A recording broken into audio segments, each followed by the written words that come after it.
فأنا ناصح لإخواني بالصدع بالحق تبيض وجوههم. السكوت في مسألة الحزبية يضرها، فاصدع بما تؤمر وأعرض عن المشركين. سلامي على دماج ورجالها والشيخ يحيى ودار العلم يا سعد بانيها. Bismillahirrahmanirrahim. Alhamdulillah wassalatu wassalamu ala Rasulillah wa ala alihi wa sahbihi wa man walah. Amma ba'd. Kita lanjutkan bacaan berikutnya terhadap kitab Syarah Al-Aqidah Al-Wasithiyah yang syarah oleh Asy-Syaikh Al-'Allamah Shalih Al-Fauzan atsabahullah, yang punya kitab bisa disimak. Halaman 48, yang punya kitab bisa disimak, yang cetakan Saudi halaman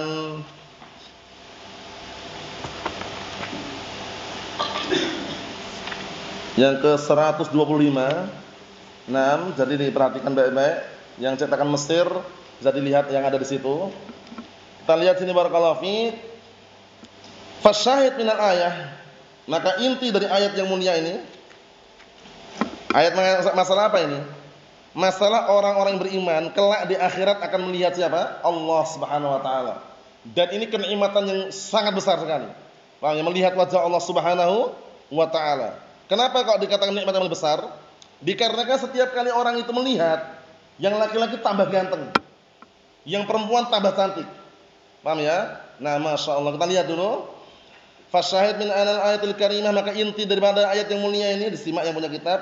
Isbatu ru'yatil mu'minin li rabbihim yaumil qiyamah, yaitu menetapkan melihatnya orang-orang beriman terhadap Rabb mereka di hari kiamat. Wa qalu 'alal araik, melihat dari mana? Di atas ranjang-ranjang mereka. Jam'u arikah wa hiya as-surur.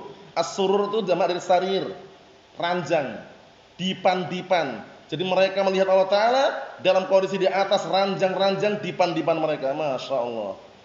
Yang turun, mereka melihat. Melihat kepada siapa? Ilallahi azza wa jal. Melihat kepada Allah Subhanahu wa Ta'ala. Di dunia dikasih kemampuan atau tidak kemarin? Tidak. Di dunia belum diberi kemampuan. Paham? Tapi nanti di akhirat Allah Subhanahu wa taala akan bisa dilihat. Pertama di mana? Di mahsyar, urusatil qiyamah. Yang kedua di mana? Di surga. Paham ya? Ingat-ingat ya. Nah, dua tempat tersebut orang yang beriman akan melihat Allah Subhanahu wa taala. Wa ammal kuffar faqad taqaddama fil ayat allati qabla hadhil ayah annahum an rabbihim yawma idzil lamahjubun. Dan adapun orang-orang kafir sungguh telah kita lewati pada ayat-ayat yang sebelum ayat ini, bahwasanya mereka terhijabi, tertutup dari melihat Rabb mereka di hari tersebut. Tapi ada riwayat yang Allah Ta'ala juga datang di hadapan mereka.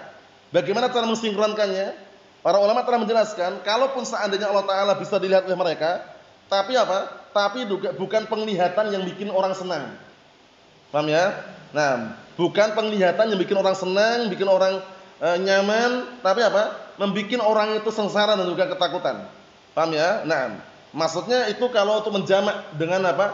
Dengan hadis yang menyebutkan bahwasanya orang-orang kufar pun akan apa? Dijumpai. Tapi dengan ayat yang mulia ini, paham ya? Nah, disebutkan bahwasanya orang kafir terhijabi. Kalau antum nanti jumpai artikel, ada hadis yang menyebutkan bahwasanya orang-orang kufar juga Allah Ta'ala temui mereka, Allah Ta'ala jumpai mereka. Itu bukan apa? Bukan menampakkan dengan penampakan yang bikin orang senang. Orang kufar soalnya. Jadi pahami? Nah, kita lihat kita jelas. Wasyahid minal ayah, dan inti dari ayat yang mulia ini isbatu ru'yatil mu'minin li rabbihim azza wa jalla. Perhatikan itu, yaitu menetapkan ru'yahnya orang yang beriman, yaitu orang yang beriman melihat Rabb mereka kelak di hari kiamat. Wa qaulu ta'ala lil ladzina ahsanu, dan perkataan Allah Ta'ala bagi orang-orang yang mereka berbuat kebaikan. Apa makna ahsanu ini? Ai ahsanu bil qiyam bima aujabahu Allah alaihim minal a'mal wal kaffi amma nahahum anhu minal ma'asi. Perhatikan itu. Dan perkataan Allah Ta'ala bagi orang-orang yang mereka berbuat kebaikan dengan cara apa? Dengan cara mengerjakan apa-apa yang telah wajibkan atas mereka berupa amalan-amalan, dan menahan dari perkara-perkara yang Allah larang dari mereka berupa kemaksiatan. Mendapatkan apa? Al-husna. Apa itu al-husna? Apa al-husna kemarin? Al-jannah, surga. Kaedahnya apa kaedahnya? Idza utliqa al-husna fi maqamil jazaa fal muradu bihi al jannah. Itu pendapat yang kuat. Paham? Jika digunakan lafaz al-husna, diletakkan lafaz al-husna dalam bentuk jazaa balasan, maka yang diinginkan dengan al-husna maknanya apa? Surga. Jadi bagi orang-orang yang berbuat kebaikan akan mendapatkan al-husna, itu surga. Berarti kalau ada lafaz al-husna di tempat yang lain, bukan pembalasan, bukan balasan bentuknya, maknanya ya barakallahu fiik, sesuatu yang mencapai puncak keindahan. Seperti apa? Walillahil asmaul husna. Itu bukan surga di situ ya. Al-husna itu adalah mencapai apa? Nama-nama yang mencapai puncak keindahannya. Paham, yang paling indah. Mafhum? Nah, kita lihat sini. Al-husna ay al-masubah al-husna, yaitu balasan yang indah. Wa qila al-jannah, ini yang kuat ini. Yang kedua ini yang kuat ya. Jadi al-husna, apa yang diinginkan al-husna ini? Surga. Paham ya? Al-husna, apa yang diinginkan ini? Surga. Itu pendapat yang kuat. Wa ziyadah, dan masih ada tambahan. Masih ada tambahan lagi. Di samping masuk surga ada tambahan lagi. Apa tambahannya? Tambahannya? Melihat siapa? Melihat Allah Subhanahu wa taala. Masya Allah, luar biasa ya. Jadi barakallahu fiik, kenikmatan yang namanya kenikmatan surga itu tidak bisa kita bayangkan dengan bayangan kita. Paham ya? Nah, sebagaimana perkataan Rasul sallallahu alaihi wasallam, a'datu li'ibadiyas salihin ma la 'ainun ra'at wa la udhunun sami'at wa la khatra 'ala qalbi bashar. Hadis Abi Hurairah, hadis qudsi, muttafaqun alaih. Artinya, aku telah persiapkan untuk hamba-hambaku yang saleh sesuatu yang belum pernah mata melihat, belum pernah telinga mendengar, belum pernah terpetik di hati manusia. Apa maksudnya? Surga. Luar biasa loh ya surga. Sudah kami jelaskan berkali-kali, kenikmatan surga yang paling rendah itu, orang yang masuk dalam surga tersebut merasa yang paling tinggi. Kenapa kira-kira? Karena diberikan kenikmatan yang kenikmatan itu belum pernah dirasakan di dunia. Paham ya? Dan masing-masing kenikmatan yang dia rasakan itu nampaknya dia yang paling tinggi sudah. Enggak ada iri, dengki, dendam, sakit hati ada enggak? Enggak ada. Paham ya? Nah, kemudian barakallahu fiik, hasad ada enggak hasad? Enggak ada. Yang ada hanya tenang, tentram, nyaman. Makanan yang dia makan, minuman yang dia minum, jadi kotoran atau tidak? Tidak, tapi jadi apa? Jadi keringat yang berbau misik. Masya Allah. Antum kalau ingin merujuk kitabnya bagus sekali. Sudah anak ulang-ulang berkali-kali itu. Kitab apa? Hadil Arwah ila Biladil Afrah, karya Al-Imam Ibnu Qayyim Al-Jauziyah rahimahullah. Itu kitabnya bagus sekali itu, seputar surga dan neraka. Jadi kalau antum baca, Masya Allah, mulai dari bidadari surga bagaimana, pelayan-pelayan surga, ya kan? Kemudian di sana nanti kalau keluarganya semuanya beriman, bertakwa, bisa ketemu kembali sama keluarganya. Paham ya? Sama keluarganya yang dulu di dunia berpisah karena meninggal, itu nanti kalau sama-sama bertakwa dan dikehendaki Allah Ta'ala di surga, bisa ketemu lagi. Masya Allah, itu kayak nikmatan yang luar biasa ya. Nah, kita lihat lagi, dikit lagi. Wa ziyadah hiya an-nadhar ila wajhillahil karim. Makna ziyadah, tambahan, adalah melihat apa?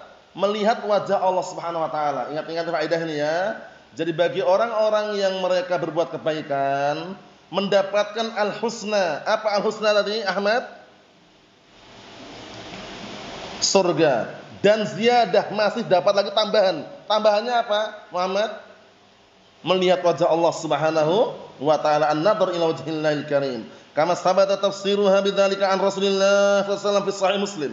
Sebagaimana telah datang tafsirannya mengenai hal tersebut dari Rasulullah sallallahu alaihi wasallam di dalam sahih Muslim wa ghairihi, dan juga yang lainnya. Wa kama fassaraha bidzalika salafu hadhihi ummah, dan juga sebagaimana tafsirkan oleh para pendahulu umat ini, kalangan sahabat, tabi'in, atba'ut tabi'in.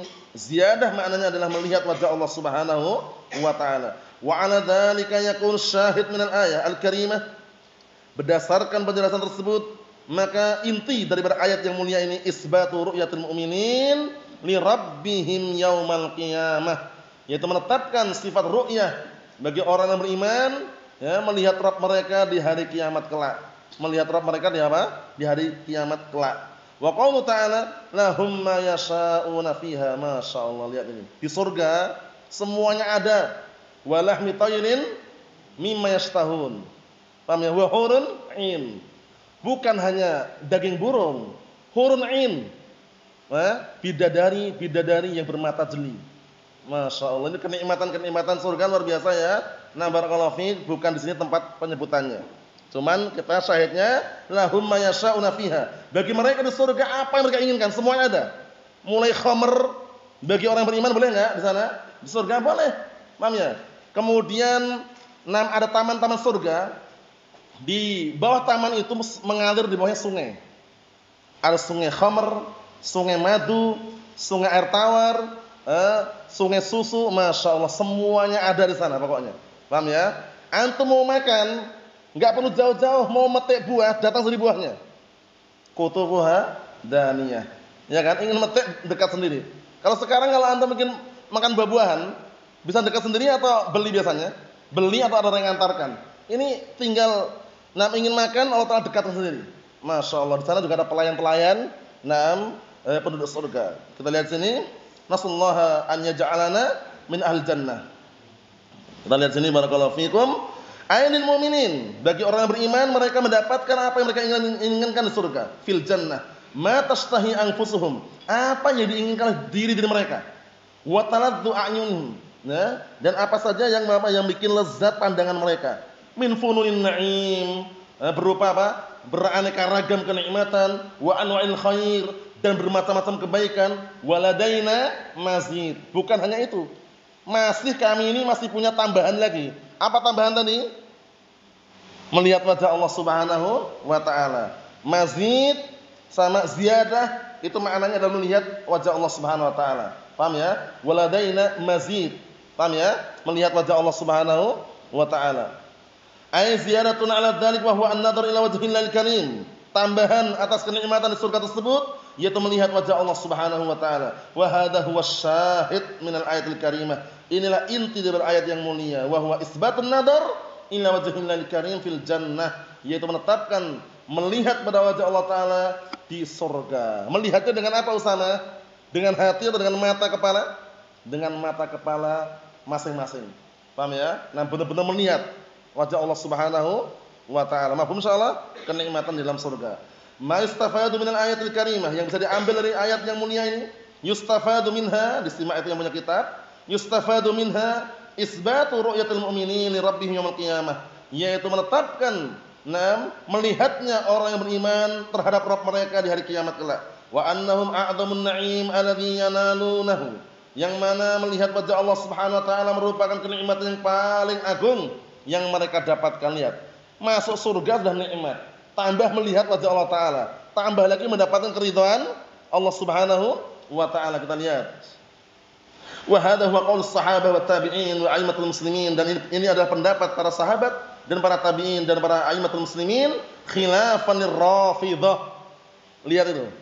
Dalam keadaan menyelisih pendapat siapa? Rafidhah, Syiah Rafidhah. Siapa pencetusnya? Syiah Rafidhah. Antum ingat enggak Mas? Syiah Rafidhah. Ahsan. Abdullah bin Saba al-Yahudi. Ingat-ingat ya, Syiah Rafidhah. Ternyata apa? Asal usulnya dari orang Yahud. Makanya kalau ada orang Yahud kok musuhi Syiah dipertanyakan. Karena ibaratnya apa? Mbah buyut musuhi siapa? Cucunya. Iya enggak? Mbahnya kan Yahudi, iya kan? Cucu-cucunya Syiah Rafidhah itu loh. Makanya kita lihat di sini. Dalam keadaan menyelisih pendapat Rafidhah wal Jahmiyah, dan pendapat Jahmiyah. Jahmiyah siapa? Pemimpinnya Al-Jahm Safwan. Mengambil ilmu dari siapa? Al-Ja'd Dirham. Al-Ja'd Dirham mengambil ilmunya dari siapa? Bayan Sam'an. Bayan Sam'an atau Aban Sam'an mengambil ilmu dari siapa? Hizam Talut ibn Ukhtil Labid ibn al-A'sam al-Yahudi. Sama-sama ujung-ujungnya dari orang Yahud pemikirannya. Allahul musta'an. Kemudian wal Mu'tazilah, dan dalam rangka menyelisih pendapat Mu'tazilah. Mu'tazilah siapa pencetusnya? Pandai bicara, pandai ngomong, tapi tidak bisa mengucapkan huruf apa? Ra. Yang lain diam. Biar connect sendiri.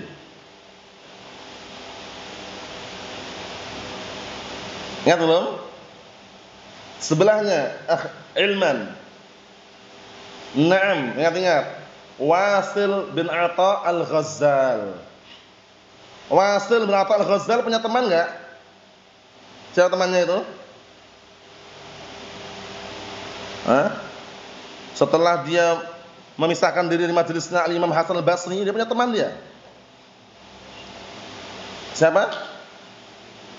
Amr bin Ubaid. Nah, benar, Amr bin Ubaid. Nah, kita lihat pendapat mereka apa? Rafidhah, Jahmiyah, Mu'tazilah disimak itu alladzina yanfauna ar-ru'yah, yang mereka meniadakan ru'yah, wa yukhalifuna bidzalika al-kitab was-sunnah, dan mereka juga menyelisih dengan pendapat tersebut, menyelisih Al-Qur'an Sunnah wa ijma' salafil ummah wa a'immatuha, dan juga menyelisih ijma' para pendahulu umat ini dan juga imam-imamnya. Wa ya'tamiduna 'ala syubhin wa 'ala syubhin wahiyah, dan mereka bersandarkan pada syubhat yang wahiyah, dhaifah, syubhat yang lemah, wa ta'lilatun batilah, dan juga alasan-alasan yang batil.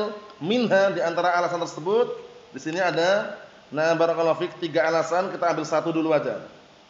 Paham ya? Minha, di antaranya qauluhum, perkataan mereka. Jadi mereka enggak meyakini Allah Taala bisa dilihat. 3 kelompok tadi. Rafidhah, Jahmiyah, Mu'tazilah. Mereka meyakini Allah Taala tidak bisa dilihat. Kita lihat bagaimana syubhatnya mereka. Qauluhum inna isbatar ru'yah yalzam minhu isbatu anna Allah fi jihatin. Nah, lihat ini.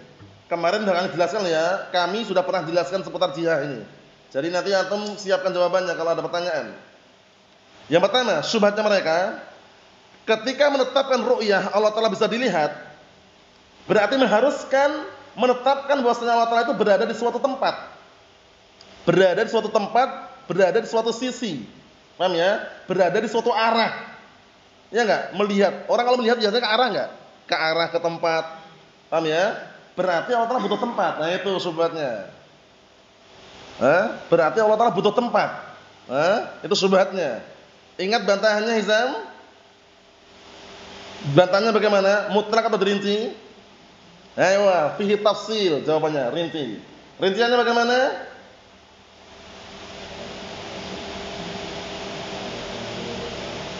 Naam, itu penting sekali ya. Ini penting karena mereka lihat syubhatnya ini.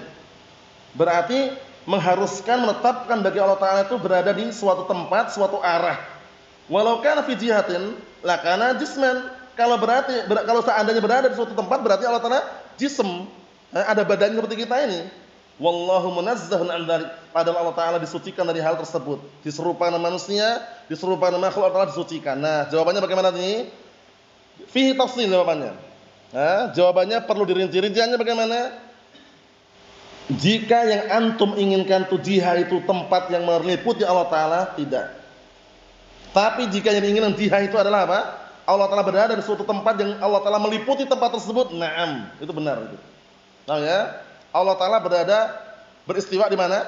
Di atas arsy, tempat, tapi Allah Taala meliputi segala sesuatu, itu benar. Tapi kalau yang diinginkan tempat Allah Taala diliputi tempat tersebut, di dalam tempat, ruangan, itu tidak.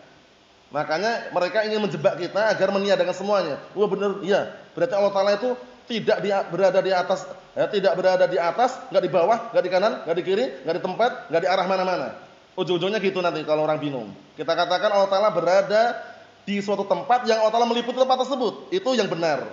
Tapi kalau yang diinginkan tempat yang Allah Taala diliputi dengan tempat, tidak. Paham maksudnya? Bisa dipahami enggak ini? Bisa dipahami. Itu bantahannya. Jawabannya insyaallah diperkuat lagi pada pertemuan yang akan datang biidznillah azza wajalla. Nasallahu as-salamata wal afiyah walhamdulillahirabbil alamin.